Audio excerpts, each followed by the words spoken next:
আজ ভবানীপুরে প্রচারে নেমে পড়লেন বিজেপি সমর্থকরা। দেওয়াল লিখনের মাধ্যমে শুভেন্দু অধিকারীর নাম ও ব্যানার নিয়ে প্রচার শুরু করলেন তারা।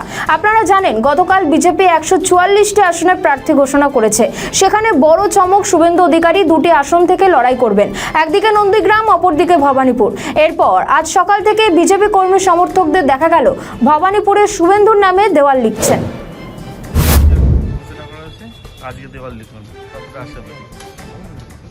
শুধু আমরা আশাবাদী নই, অঞ্চলের জনগণ যারা মেহনতি লোক এবং যারা দেশকে ভালোবাসেন, ভারত মাকে ভালোবাসেন, প্রত্যেকেই আমরা আশাবাদী শুভেন্দুদা এই ভবানীপুর কেন্দ্রে বিপুল ভোটে বিজয়ী হবে।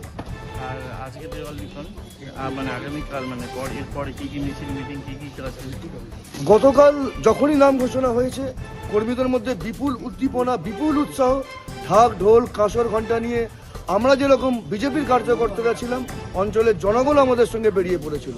এরপরে শুভেন্দুদা যেরকম আমাদের নির্দেশ দেবে, আমরা কার্যকর্তারা তার নির্দেশ পালন করবার জন্য আমরা তৈরি। একটা বিরাট মাপের ফাইট এখানে হবে। মমতা বন্দ্যোপাধ্যায় এখানে বিপুল ভোটে পরাজিত হবে।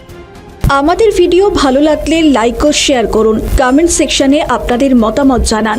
আরও ভিডিও পেতে আমাদের চ্যানেলটিকে সাবস্ক্রাইব করুন এবং প্রতি মুহূর্তে খবরের আপডেট পেতে প্রেস করুন বেল আইকন।